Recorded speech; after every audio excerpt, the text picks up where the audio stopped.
The biggest thing that I find students having a challenge with is that they don't believe that they're eligible for abundance through wealth, right? Like Wow. they don't see, we'll talk about it in a little bit, but scholarships. Like Yeah. most of the students don't feel like they're eligible for any scholarships, so most of them don't apply. I'm trying to give me a bag. I'm trying to give me a bag. I'm trying to give me a bag. I'm trying to give me a What's up? What's up? You are now listening to FYI FLI, the podcast, and I'm your host, Hassan Thomas, along with Remy, and we are here to share tools on how millennials can budget, save, invest, and understand student debt and credit to achieve financial freedom. If you're a high school student, college student, or someone who's interested in gaining more financial insight, this podcast is for you. I'm trying to give me a bag. I'm trying to give me a bag. I'm trying to give me a bag. I'm trying to. What's up, my FYI FLI folks out there? How y'all doing? I hope y'all doing all right. Welcome to the FYI FLI podcast. My name is Hassan Thomas, aka the kid that did, and the man that can, baby. And today, we're going to be chopping it up with author, speaker, and financial coach, Mr. Chris Corinthian, aka that FinLit Guy. How you, bro? How you? Hey man, first of all, it's an honor and privilege to be here, man. I do not take this opportunity to be able to speak with you for granted, so I appreciate the invitation and allowing me to speak on your platform to your tribe. Most definitely, bro, man. Talk to us, man. How's everything been since FinCon, man? You know, that's where we originally linked up. Been making some plays. Oh, my goodness. Man, everything has been so crazy. I mean, crazy, overwhelming in a great way. So, yeah. So just a little backstory. I know you know, but for your audience, I recently released a book, and it's called Financial Literacy 101 for College Students, How to Find the Money, Budget the Money, and Grow the Money. And we're going to talk about that in this interview, but like I just got my first copies shipped to the conference at FinCon in Orlando. So the first time I'm seeing the physical book in my hand was the first time all the people at FinCon were able to see it. And it was just an overwhelming response of the people that wanted to support me, support my vision, support this movement. But, you know, we no longer there at FinCon, man. We here at FYI FLI, and we to skip the fluff and get right into the good stuff, man. Let's go. I'm here for it, man. I remember that you worked at a college campus when we were talking, and you recently dropped your book that you were talking about. And from your experiences on these campuses, what has been the biggest issue regarding money when it comes to a college student? So I'm glad you said that, because even being in on a college campus and still working with the students, the biggest thing that I usually find students having a challenge with is that they don't believe that they're eligible for abundance through wealth, right? Wow. Like they don't see, and that comes in a lot of forms. The primary one is like we'll talk about it in a little bit, but scholarships. Like most of the students don't feel like they're eligible for any scholarships, so most of them don't apply. And if they do apply, it's just a handful of scholarships they apply for, and then they get discouraged when they don't hear back for applying for 3 to 5 scholarships and they didn't hear anything back. So they say, you know what, it's not worth it. I just won't do it. But it goes back to that root thought of, am I actually worthy of a scholarship, right?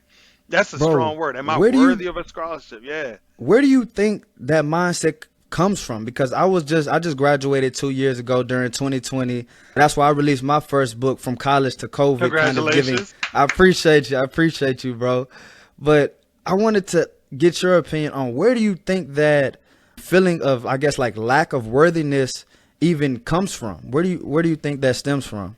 Yeah, sure thing. So a lot of the students that I talk to are either first generation college students, or if their parents went to college, right? A lot of them that I talk to end up coming from either poor, middle, or poor, low-income families, right? The environment, right? The vocabulary, the words that are being used. So they grow up in environments where they say, well, money doesn't grow on trees. What do you think? I'm made of money? Like, you know, you have to work hard, and if you work hard, then that will equal success, you know? So they come up thinking with, you know, this philosophy of money, and it's something negative, and it's something that's not easy to come by, or something that's difficult and challenging to receive. And on top of that, every time they grow up asking for it or asking for something that money can buy, and they're hit with rejection, then it builds this negative relationship with money from when they were young. And I think that scarcity mindset right there. Scarcity mindset, absolutely, 100%. You know, and I even grew up in that environment where it's just like, okay, well, listen, times are tough, and money doesn't grow on trees, and we don't have it right now, so Yeah. maybe later. So it's just like there were things that I had to grow to understand as I went through this, financial journey, if you Mm-hmm. will. So I think that's usually the main reason why students have this mindset is because of the environment that they grow up in.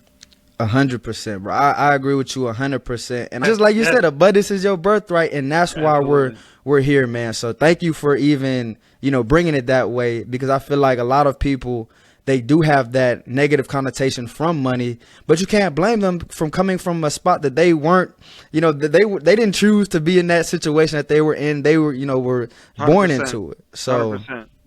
that's huge, bro. So before getting back into college, there are a multitude of ways, and we kind of talked about it, with the scholarships and things of that nature.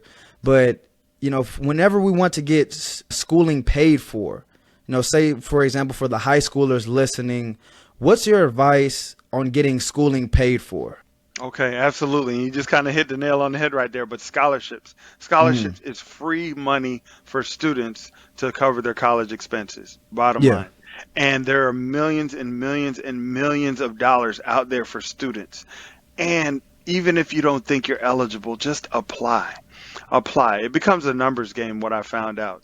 And we'll get into it in a second, but usually what I tell the students to help them become more confident with applying for scholarships is, the number one reason when I talk to students that they don't Huh. apply for scholarships is because they don't know what to write about. A lot of scholarships Wow. require essays and they don't know what to write about. So That I don't make know that if we makes have time to sense. go into the 5 essential essays, So but let's get into that, because I know, even speaking personally, when I looked for scholarships, I looked up for the no essays. no essay, boop, no essay. Let me get that one too. Facts. But I Yeah. know I missed out on. Well, I was able to get a volunteer scholarship plus my football scholarship combined to take care of my schooling. But if that didn't happen, then I would have missed out on tons of money by only looking for the the non-essay scholarship. So I would love to hear that game for us. Yeah, and so even touching on that before I get into the essays, there are plenty of scholarships out there that don't even require an essay. As a matter of Mm. fact, depending on when you're watching this, the applications are getting ready to open up for the Taco Bell Live My Scholarship. Now, Oh usually wow. I keep this for my students I work with. As a matter of fact, Yeah. one of my students actually that I told about this, she actually did the work that was required to get this scholarship application submitted, Uh, and she actually won. that's So major. it's a Taco Bell Live My Scholarship, and it's renewable every year. Mm. So they offer five $25,000 scholarships, and they offer 70 Yeah. 70 $10,000 scholarships, That's and then they major. offer I forgot how many more of $5,000 scholarships. And Mm. guess how many essays? Guess how long your essay has to be? How long? Nothing, right? It's a no essay scholarship. All you have to do is do a 2-minute video of your passions and what you want to do with your degree. And one of my Wow. students, she did that. She was interested in yoga and having positive mental health strategies in Yeah. the forensic toxicology field, which is what her major is. And she did a video on that, 2-minute video. She submitted it. Guess what? They emailed her, said you got $10,000, which you can renew every single year. So imagine getting that as a freshman. The Man. $10,000. That's $40,000 from one scholarship, and you didn't have to put pen to paper not once. Man, you just did a video. 2-minute You did a video, and we be 2-minute doing videos all video. the time with little TikToks and all that. You know what I'm saying? I'm telling you. The Yes. reels. And, Yes. And it's like, okay, if you're going to be doing these videos, why not get paid to do it, right? So I always ask students, if you have all the essential essays that you needed, do you think you mm, would feel more confident applying for scholarships? All the hands go up. So yeah. real quick, I'm just going to run them down real quick Yes, and just sir. tell them so that your audience can have them. And if they have children or if they are in college or going to college, then you can actually have these and you can store them in your Google Drive or Yes, whatever sir. type Give of it to cloud us. service. So the number one I call, this is usually the biggest one that a lot of scholarship donors or organizations or businesses, ask for, but it's called your rags to riches story. They're not going to say Okay. rags to riches story, but it's essentially a rags to riches essay is, what type of challenges or obstacles did you have to overcome to get to where you are now, and where Mm, are you going? So it's okay. challenges, struggles, how you've overcome them to get to where you are now. You're not down here no more, but you up here now, For and where are sure. you going? Okay. So Okay, that's why I that's the call your rags to rags to riches. riches. Gotcha. Rags to riches essay, okay?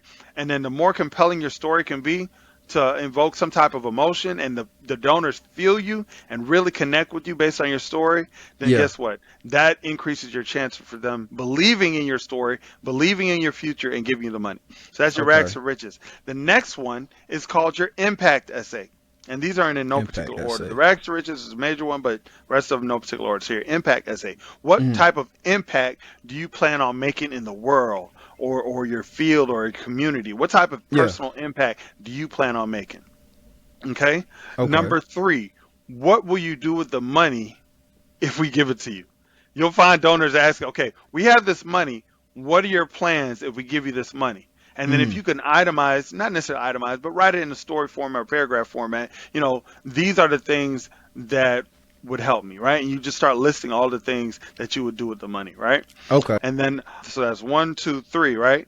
Yeah, you got the rags to riches, you got your impact. What will you do with the money, right? And Mhm. then what are you going to do in your career? Like, what are you majoring in? Okay, and it's Gotcha. kind of tied with your impact, but what type of impact will you make in your field of study? Okay, Mhm. how are you going to change the world based on what you're studying in college? Okay, And do you think all of these should be at least a page or? yeah, nail on the head. At least a page, okay? Because some essays require like 200, 300, 500 words. Some require a little more. Whatever Mhm. you do, don't go over the required word count. You can go under all day, right? Oh, Because the really? last thing you want to, yeah, you You can would go think under you all would think day. it would be the opposite. That's crazy. No, because they're like, listen, you're not following directions. We just said this is how much, right? Because listen, if they have 10,000 essays they got to read, they're not trying to read 10 pages worth of your essay, right? And Got they were you. like, look, you went way overboard. Like, denied. Back out. Uh huh. Okay? Yeah, we because you know not. what? It's some perfectionists on here that's like, hey, I'm finna go above and beyond. They gonna love me, so I'm glad you gave that Yeah. game. Yeah, because listen, I think the donors and organizations will have more respect of somebody who can tell their story in detail with less, right? Because sometimes when you start rambling and just start using unnecessary words, it Yeah, seems like you're all over the place in your thought process and you can't make it concise. So if you makes can make your sense. message concise and to the point, right? And then the last one is what I call the wildcard essay. Uh huh. Wildcard essay is usually determined by what's going on in the world, in the community, right? So, a lot of people are still asking about the recession. How Mm. is a recession affecting you or your community or affecting your field of study, right? Or, it could have been, months ago where it was talking about the Ukraine Russia war. Like, how is that affecting agriculture around the world? Or how is it Got affecting you. this? You know what I'm saying? And then Uh. even a couple years ago when the only thing everybody was talking about was COVID and vaccines, right? And so Yeah. how is the pandemic, how is it affected you? How has quarantining affected your industry? Has it Got you. changed how your industry's conducted business when it had to be virtual for so long? So when you Mm. start implementing all those and you have those 5 essays, I tell the students just put it in a cloud drive or whatever, and that Yeah. way you'll always have access to it regardless of where you are. So if you have those essays, now you'll either choose one or a combination of them to Mm-hmm. craft your essay, and now you're not like sitting at the table like, oh, what do I write about? You already Yeah. have it all done. You can say, okay, boom, they're asking about this and this. I could just cherry pick that, put them in there, change up who I'm sending it to, Mm-hmm. send, right? Make sure you look at all the instructions that they're requiring of you on the application first. And then most of the time you could just cherry pick from your essays, put it in there, and then hit send, right? And then once Man, you that's have that, huge. guess what? Now you can do it in about 20, 30 minutes tops every day. And And then when I tell applying for multiple, copy and paste. copy and paste. And then so not to overwhelm the students, I say, okay, well, if you already have most of the bulk of the work done, do you Yeah. think can apply for 2 scholarships a day? And they're like 2 scholarships a day, and I've already got the essay and everything done. Say less, and they go Facts. ahead and apply for the 2 essays, and now they just do that once a day for 2 months, right? Yeah. And I have it may be a tough question, but I know you can handle it. I know you can Come on, handle it. come on, man, come Yeah, on. yes, sir. Yes, sir.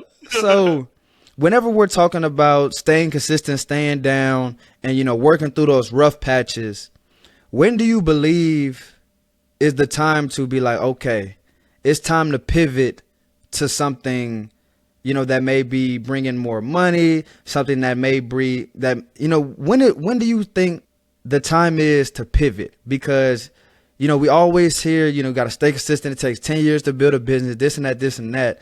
But for some people, it could be time to pivot to something, and what they're doing is just not working. So where do you think that balance is, in your opinion? So that's a great question. So there's two things that I want to say, and I can't remember who said this. There's two different people said these two things, but I think the first one I came up with. But if I'm wrong, y'all put it in the chat who said it first. But the first one is, there are no L's. There are no losses, only lessons. Yes, sir. There are no losses, only lessons. And that's kind of like a different way of saying the quote that I got from somebody else, where is, there is no failure, only feedback. So that was a quote that I got from somebody else. There is no failure, only feedback. And there are no losses, only lessons. Okay. When you're looking at it from a different perspective. And so as you're going through the growing pains of growing whatever it is you want to grow, right? Yeah. If it's an idea, if it's a business, if it's a venture, if it's a certain outcome, whatever it is, there are growing pains in order to get there. A social media account, you know what I'm saying? We gotta think about it. Folks trying to grow their TikToks, their YouTube, so that's a real thing now. It is. And so, and I'm glad you said that, because some people will only measure the following versus the impact that's being made to their followers. Woo, you know what I'm saying? So think about that, because, and the only way, and this is where the answer comes in, to know when to pivot or how to pivot. If you're creating value, especially for an audience, you need to be getting feedback. Ask them. Ask your tribe. Ask your people. How has this been working out for you? Is there anything we could do to improve? Is there anything that you don't like? Is there anything that you're raving about? Once you're getting that real time, constant feedback from your audience based on what you're delivering to them of value, they'll let you know. But sometimes people try to shy away from the feedback because they're afraid of what they might get. Facts. Okay. Well, there's a documentary, I think it's on Amazon Prime Video, and it's called Netflix versus the World, right? And so it was just talking about, the genesis of Netflix, like how Netflix got started, right? Okay. And then there was one point when the founders went to Blockbuster and they wanted to sell their company to Blockbuster for like $2 or $3 million, and they're like, oh, we're gonna make it, and now look at Netflix, right? And just imagine if they took that deal, then Netflix wouldn't have become. But then the thing is, Blockbuster was so stuck. As a matter of fact, one person had the idea to switch to the streaming services, but they were like, no, that's a garbage idea. But anyway, Blockbuster kept with the same mindset of, let's keep these video stores going, because this Netflix thing, this DVD in the mail, which is what they started with, and then online streaming, like, nobody's going to be thinking about that. But guess what? Netflix ended up overtaking like Fox Studios, Sony Studios, and all these other companies combined. They were worth more than them at one point. Still are to the most extent, but then now Disney Plus kind of crept up on Netflix. But my point is like, they had to learn how to pivot, because if Netflix was stuck in their ways of just the DVDs in the mail, then Netflix wouldn't have become what they are today, and they might have gone out of business. And the reason they were able to pivot is because they got that real-time feedback on what the customer wanted or what was going to be best. So they never lost track of the mission. They just changed the method. The mission didn't change, only the method. And I was just going to say, and they were able to pivot because they started. They didn't wait for the perfect time, because it ain't no perfect time. They started and they were in the game, so that's why they were able to pivot. You know what I'm saying? So I think that definitely answers your question. If you're able, or answers my question, is if you're able to provide value, if you're able to ask your audience for feedback, and even if it's 11 people that you're changing and impacting their lives, you're doing something right. And that also lets you know that if you begin to scale, you're going to change other people's lives as well. You know what I'm saying? By the impact that you're making on 11. Because if you could do 11, you could do 20. If you could do 20, you could do 50. If you could do 50, you could do 100, and just keep on scaling from there. Keep on scaling, keep compounding, and keep scaling from there. You hit the nail on the head, because what's going to happen is people are just going to grab on to what you're doing, right? People are just going to look at what you're doing, and it's just going to become such a pull for them to just be gravitating toward what you're doing. Because, look, you're getting results for the people that you serve, right? And then your tribe is going to speak for you without you even have to say a word. Without you even have to say a word. I said that wrong. Without you ever having to say a word. Hey, bro, you too funny, bro. Whatever. You know what they said. So without you ever having to say anything, thank you, words. Then without you ever having to say anything, then guess what? Your tribe will speak up for you because you've shown them results in advance. For sure, bro. For sure. And we kind of got on a fire tangent here, so I'm definitely glad we went there. But it's something me too, definitely. For sure. But I definitely want to make sure that my audience is getting the best value from this conversation. So I want to jump back really quick. It's kind of going from, I say, the first phase of your book to the second phase of your book. And for those students who weren't able to get their entire tuition paid for by a scholarship or didn't qualify for a lot of the scholarships, what can they do to really start increasing some of their income so they can, pay their way through college?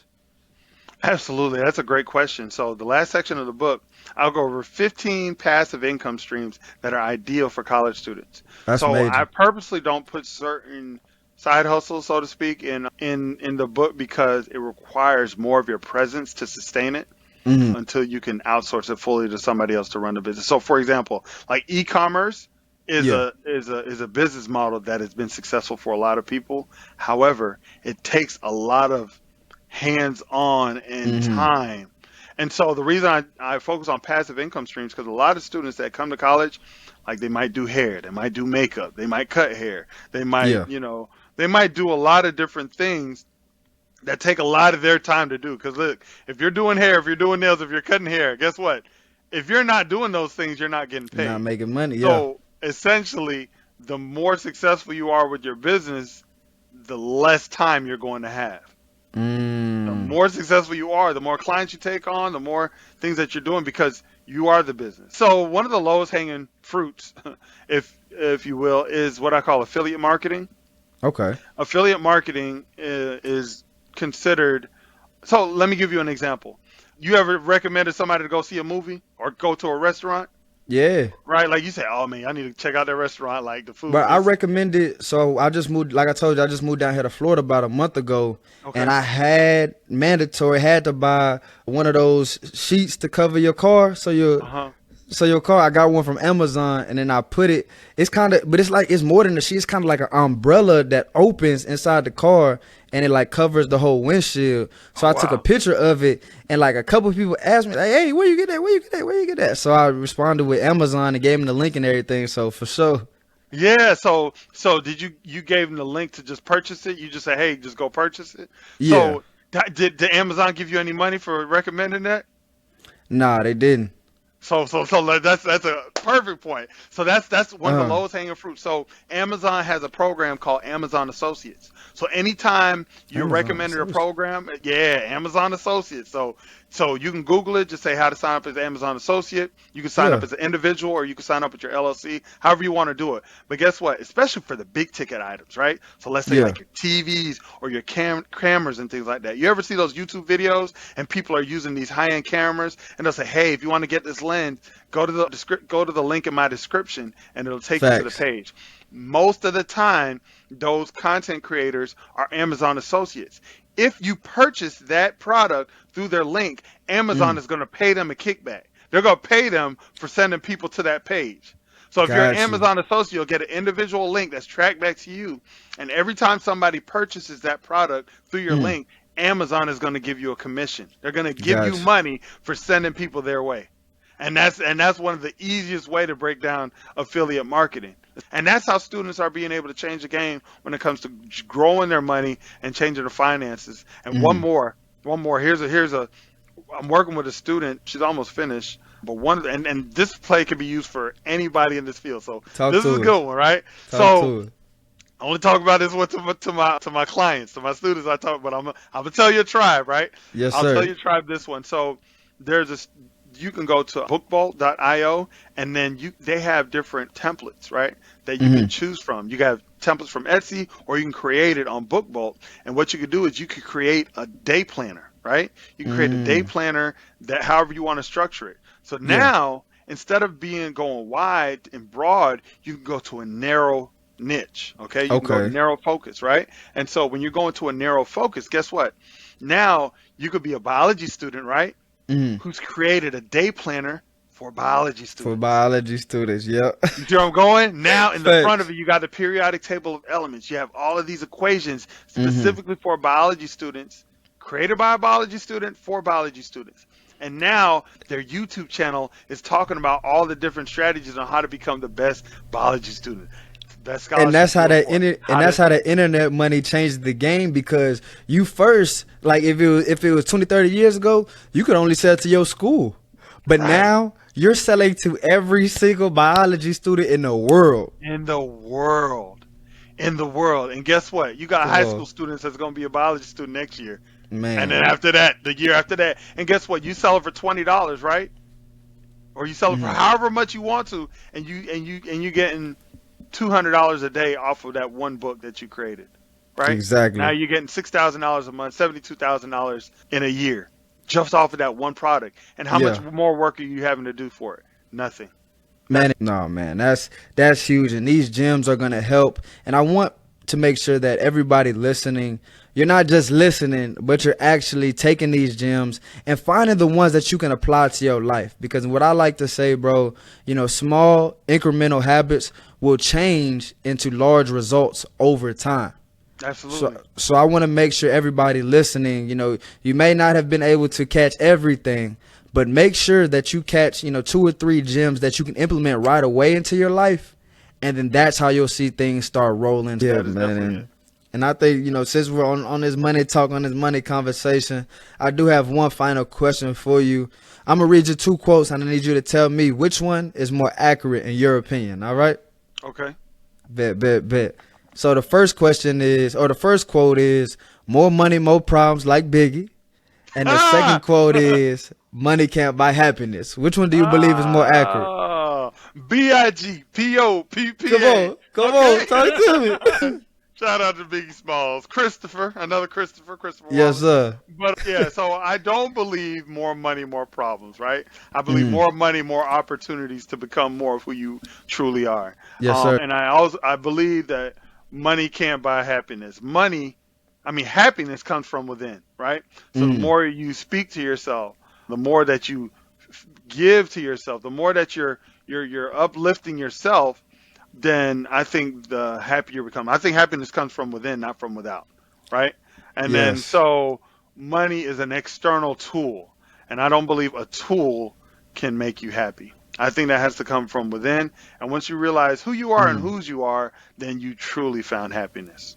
Yes, bro. And that's why I say we so aligned, bro, because out of I asked this question to every single guest that have come on this show, and that answer is the one I agree with the most. Yeah. The most, because that's what I say. I say, you said more money, more opportunities. When the guests ask me that question and they flip back on me, I'd be like, it's more money, more solutions. You know what I'm saying? It may bring more problems like taxes and things of that nature, but we have the knowledge to bring it to more solutions and use that money as a tool. And then also what I say is, you know what I'm saying, you're not excited when you go to Home Depot and get a new hammer.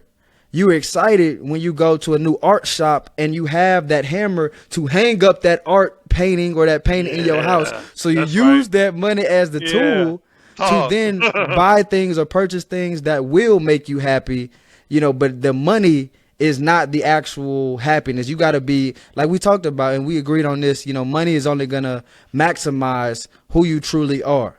So if you're joyful, if you have that internal joy, then it's going to be maximized by the more money that you're bringing in. But on the other end, like you said, if you're selfish, if you're greedy, all of that is going to be maximized by that money, man. So thank you so much for coming on the FYI FLI podcast and rocking out, man. Yeah, man, if you got any final words, awesome, bro, let them know. Drop any final gems you got, and also let them know where to reach you and get your new book.